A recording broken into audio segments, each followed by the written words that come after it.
Good evening and welcome to The Problem of Being Awake, and this is episode 3 of the Armchair Monologues. I thought I'd do one on trans genderism, or Transmania, I'm going to probably call the title. But I learned a word earlier today, which is called, and I'm fed up of the different ways they use the word information. I think information, we should make a rule. Leave that word alone. Don't add any letters to it, because disinformation, misinformation, and now cis-information. So cis-information is defined as any information that's given to a trans person by a cis-heteronormative person, i.e. a straight, normal person. That's seen as cis-information, and apparently it's insulting. So, in one way, it says they only want information from themselves, their own group. You only want the opinions of people who agree with you, and you only want to hear about the life experiences of people who experience life a little bit like you do. That's not a good way to be, and it's not a good way to grow. I just thought, sorry, what if you need directions, Honestly, if you need directions, you're not going to take them for somebody who's straight. Well, they're likely to give you different directions. I mean, the absurdity that information from non-trans people is redundant or not existing is just unreal. It's quite hilarious, really, when you look at it ordering at McDonald's. Well, that's going to involve a bit of cis-information. I don't think they thought that one through. And that would be, I would say that about the last 5 years of transgenderism, which is what I call Transmania. They haven't thought it through. There's a brilliant video called Woke Jesus, and it starts with, it's really well acted. I've got it on my channel, for all of them. It's brilliant. It's the bad guys at Babylon B, and the guy, he's playing Jesus. He goes, in the beginning, there was man, woman, and genderqueer. Isn't that right, femboy? And then it goes on, and it sort of goes, he said, my Lord, I wish to be saved. What can I do? And he goes, be less white. And then the commentator goes, but he was sad because he was very, very white. And then Jesus says, people say hate is your enemy. And I say, this is correct. And here is how to find out who your enemy is by this Marxist intersectional victimhood theory chart. And he says, no one comes to the Father but by lowering their carbon footprint, or getting vaccinated 12 times, or wearing a Ukraine pin, or a human rights flag. And he just lays in, and it's brilliant. And he goes, omnigender, two-spirit, pangender, and then it just sort of goes into this sort of dolphin gender, rodable lazy, and he just goes off and lists these really insane ones. And we have to remember that these are insane ideas. These aren't normal ideas. And the thing that most people don't know is that in 2019, the World Health Organization, which is very corrupt, it's declassified having gender dysphoria, which used to affect 0.004% of all people, which now affects more than 1% of all people in the Western world, which means it can't be physically, scientifically, biologically, or psychologically. Well, psychologically it can be explained because it would have to have been installed in them by the awful teaching they've had, which they have. It has been horrendous.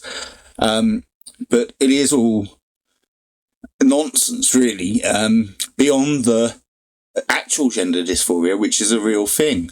And the sad thing is that lots of trans people who fought for trans rights and really, just wanted to be of the opposite sex, And they made the decisions as adults because that was the only way they could legally do it. And, there was much more satisfaction with it than there is now, with lots of people being detransitioners and feeling they were being conned out of puberty and all sorts. But it really is gender dysphoria. You might feel like you're a woman in a man's body, and you might feel that really intensely. And that affects, at its highest estimate, 0.004%. I could go down to 0.00041%. It's the lowest estimate I've had, but let's just go with the highest. There is no explanation for the rise in percentages other than it's fashionable. It's installed by gender theory and trans story hour being injected into schools, and it becomes a trend. And luckily, the next generation have bucked at that trend. They've gone, that's nuts. That's totally nuts. We're gonna be conservative and normal, and that's the rebellion now. And it's great to see that at least that's happening. But if we think of these genders beyond man and woman, we start to think, what the hell are you talking about? A pangender, omnigender, two-spirited. It's all made up. I've read the initial 100, and I can tell you 85% of them say the same thing, which is they're neither male nor female, they're somewhere in between. And many of them quote ancient civilizations that used to have people like that, who were not male or female, but of another gender altogether, and they were always revered. And like ancient Aborigines, but there's no evidence to back that up. No anthropologist has ever found any. It's just them saying that and picking weird places in the world to say where it was happening. Now, Transmania is a direct result of the declassification of the mental health disorder, because a mental health disorder needs to be declassified in its interpretation by other people. I have PTSD. I've had it for 20 years or more, and I manage it perfectly now. I really, I don't notice it at all, but I still have it. It's still a mental health disorder. And there are laws and controls around people who have these things. And let's say you're psychotic, because, I ended up being a psychologist and worked with lots of people. And let's say you're psychotic, that has to be noted down legally. You have that mental health disorder. And sometimes there's legal medications you have to be on. But that's the mental health side. But with gender dysphoria, again, before this, 35 years of research showed that basically when everybody went through the process of therapy and going through the idea of the trans surgery and the change and the process, 85% or more consistently stay in the same body and almost exclusively enter same-sex relationships. So they were gay. And the other 15 tend to transition and have the life that they wanted. I'm not saying that this is 100%. I don't know how people felt, but that's a general consensus that when those people who made those decisions, and Blair White's a wonderful example, she's a really admirable trans woman. But, these people who made these decisions when they were really informed about what they wanted and they felt it entirely, those are the people with genuine gender dysphoria. And anyone who is in the Transmania group type thing and really feels that they're in the wrong body, they need different professional and personal help from their family and from physicians and clinicians to discuss everything, because you won't get the help through being a pangender or omnigender or demi-boy girl or demi-boykin or whatever it is. It's just insane. No, that's just making up things about your identity as you go along. You have micro and then xeno pronouns. Xeno are pronouns that are so fiercely held they can't be uttered by anything that can make a sound. That's the definition of them. So where they want you to call them nothing, but in a very profound way to them. Like, what's this all about? Why is this nothing? job talking to me about something so ridiculous. And somebody mentioned there could be billions of genders. We're so excited. We're just touching the surface. There could be billions. Well, there's only 8 billion people. I don't think we need. You can have ideas. And this is a thing I think Gen Z don't get. You can have ideas, and you can even act some of them out without making permanent decisions.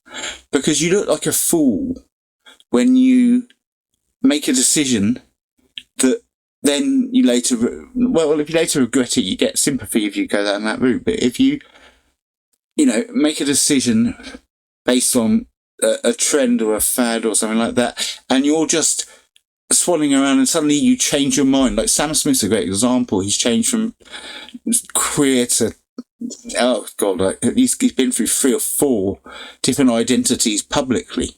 If he hadn't announced them publicly, he could have been through 3 or 4 different identity ideas in his head, which is we don't all have that kind of identity ideas, but we all have ideas, and we all have thoughts we wish we didn't have, and some that we're ashamed of, and we have thoughts that we like, and thoughts that make us feel good.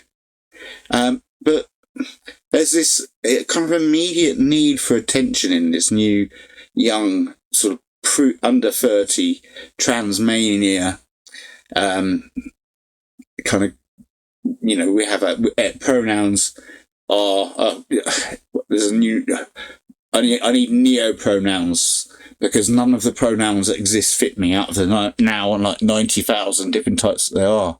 So I need to make up my own. So I can be garage and garages. That fits with my identity. It's madness. It really is. When you look at it and you look at what they say, and if you watch any videos with trans activists in them, you'll hear garbage coming out their mouth that you just think, what? I'm sorry. I mean, it's okay for the really progressive, but for the rest of it, it's not. It's not something we enjoy. It's not something we like to hear about. And it's not something we want for our kids, our nieces, our nephews, our grandchildren. It's just not something we want in schools. It needs to be removed from schools completely. Any type of, at the moment, schools have books available to people who are 10 years old, 11 years old, that actually qualify as hardcore pornography. I'll just say there is a book available, and it's in England, I know it's in England and America, that shows a picture of a blowjob. Now, 20 years ago, no publication would legally be allowed to do that. And I actually don't think any publication still is legally allowed to do that, except in the name of getting people to accept queerness and gender identity as something to be challenged and changed on a regular basis. And there's no need. And the irreparable damage. And if you Google before and after, Bambi Witch, who won, the Irish woman who won the Eurovision Song Contest, 2 years before, you look at her and she was an adorable schoolgirl. And then you look at her screaming that we're queer and we're here. And she's screaming it. And you look at what she's done to her face. She's had things stapled into her face. It's awful. And it seems to be a relentless oppression Olympics, victimhood cycle mentality of always trying to outdo and out flamboyant, but not emotionally and not conversationally. So, you almost, people feel for you every time you make one of these new changes. So you get a buzz from that, so you make more. It's become a kind of addiction for some people. And the idea that you're not a gender and that and the babies now are being born with no gender. That's happened on a few occasions. I don't think that's happened in any mainstream way, but it's happened, and there's definitely laws to make it okay that the gender can be left until the child decides it. And I saw a woman once, and she was I'm 90% sure she's a woman. A lot of the comments were asking that same question, but she lives in a non-binary, free adult, child-bearing house. She is the mother, and she says, unfortunately, my daughter was born as a girl, but she recently identified as she's 5, and she recently identified as non-binary, which is really pleasing. She's identified as that because that's what you identify as.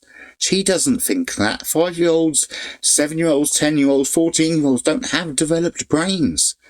Your brain develops all the way till you age 35, but past 21 it slows down development, but it still develops. But anything under 18 is still really sponge-like and open to all sorts of things. I mean, it's almost like the cult of Scientology if it had been mainstreamed and propagated, because it is a cult mentality. It's the LGBT and the woke community is supposed to be a community of complete tolerance, and yet in reality they're a group that is tolerant only of its members, and that's not tolerance. That's not fair. They're only tolerant of their members, and if their members now happen to be Jewish, they're not tolerant of them. That's sad. Last Pride Month, there was a number of Jews who weren't allowed to participate. And Blair White, a transsexual who was trying to interview people, was kicked out of places by security staff. So they're tolerant of their own group, except for Jews. When will they make another decision about which part of their own group they're less tolerant of?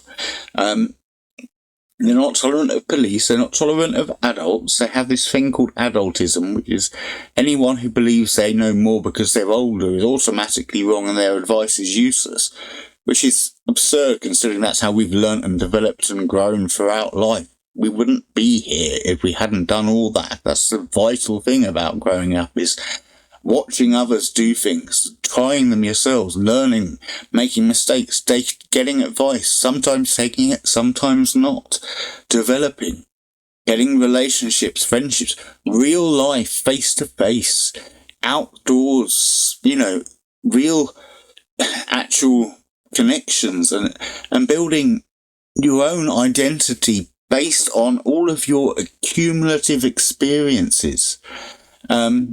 All of your, experiences that have shaped who you are throughout the years. And, it used to be with kind of trends like being a goth or being a skinhead or, these were just trendy fashion things that we would try on. And I had, a long ponytail, for 6 years, and then one day I just realised I looked like an absolute idiot with it. And my personality, this was in my 20s, and, I'm not anywhere near the same person in my 40s that I was in my 30s, let alone my 20s, and certainly let alone my teens. So my teen could not make anything like a kind of critically thought through realism and bringing realism to everything in life. They wouldn't be able to make the decisions that I'm now capable of making. So age and wisdom and the beauty of falling down and getting back up again, the beauty of being able to rise when struck down. And the more times you do it, the stronger you become. And the more you learn about yourself and your actual identity, your actual character. And that's a word we just don't haven't as much anymore. But people's character. That was the Martin Luther King message, was judge people by their character, not their skin colour. And, skin colour is simply skin pigmentation in relation to your ancestry and its movement from the equator. That's the only thing that defines skin colour. That's it. Everyone was black once in Africa, and the human race was almost made extinct because of racism, because of warring tribes. We ended up with 13,000 humans when we left Africa. Some didn't leave, but some did. And over time, they moved north, east, west, everything else, and skin pigmentation started to change. And that's what all that's about. You can talk about white supremacy and white privilege all you want, but you've got to be careful who you point your finger at, because you want to know more about somebody's life before you accuse them of being unconsciously racist and having white privilege. I could denounce that argument to any black person in the world who believes that, because there's not one person I know who knows me well enough who would say that I've had any level of privilege in my life. I've had to claw for everything I've ever had, and I've had a lot taken away from me by serious problems, like actual sadists doing a horrible thing to me that really took away a large chunk of my potential, my future, my life expectancy. And I don't sit around blaming I blame them, of course, for what they did. It was a horrible attack. It was attempted murder, and they thought they'd succeeded. But it's not. I have to take responsibility for what I do now. Otherwise, I'm just living in a blame game, a victimhood triangle. Victim, perpetrator, rescuer, alternating between different ones at different times. The victimhood mentality doesn't work in any utility for the human being and the development of the self and the self-reliance and the self-belief, the self-respect and the self-indulgence to go through life in a way that you enjoy and gives you a sense of meaning and purpose and direction in any way you see fit to be happy, healthy, and live your life without the intervention of other people. But in order to do that, you can't invade your personal life and how you feel about yourself into the world or into other people's lives without permission, without a social agreement, and without a friendship. You can't just, because you're trans, you don't have more than equal rights, and that they are the first group to ask for more than equal rights. And the idea of trans women playing in men's sports, trans women playing in women's sports, is barbaric. And Caitlyn Jenner even came out and said that today. And she as Bruce Jenner, so I'll call her she because fair play to her. She came out and said it's brutally unfair. She said men have 20% extra bone density. No, something like, but she kept like high percentages. And she's like, they hit balls 20% harder. They punch 40% harder. And there was that horrible boxer who was beaten in the Olympics by a trans man, a living human male. Still, I think with his penis and everything like that. He beat her so badly she quit after 40-odd seconds, saying she couldn't take it. She'd never been hit like that. And he went on to win gold. So the women's world championship boxer is a man. And I'm going to leave this chat there. This Transmania needs to stop. And I think that sums it up. The female Olympic boxing champion is now a male. A biological male is the female boxing champion of the world. We need to reverse this. We need to remove it from schools and start to remove it from culture and be prepared for some pushback from the people who have it. And maybe there's room for them to change and normalise for some, and for some, maybe it's going to be more difficult. But the change needs to happen now. The world is ripe for it. The majority of people reject the ideas of transgenderism.